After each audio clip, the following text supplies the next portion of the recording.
qui est une sensation. Voilà. C'est un bébé mais qui est un talent. C'est un bébé mais qui est un savoir-faire. C'est un bébé mais qui est un phénomène. À chaque fois qu'il est sur scène, il crée des frissons et des chairs de poule. On appelle la voix du maître.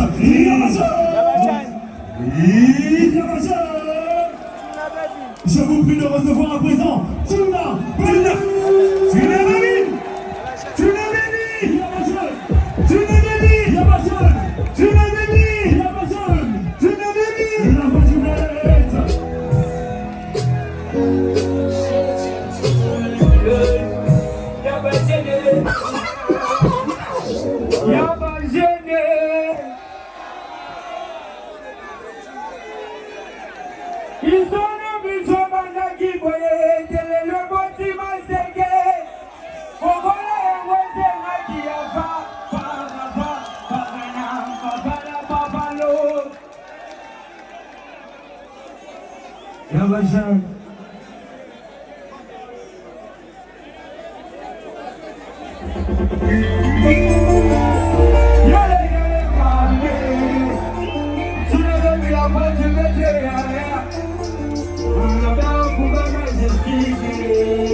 Le temps avant fallait tout la simakuna, établi ce bon one. Le sambo de Tam. Oyo kanani boro, peito na lama imo a compliqué. Wario Bondimie, Yaman. D'accord, c'est Pélis Savaro, s'il te plaît.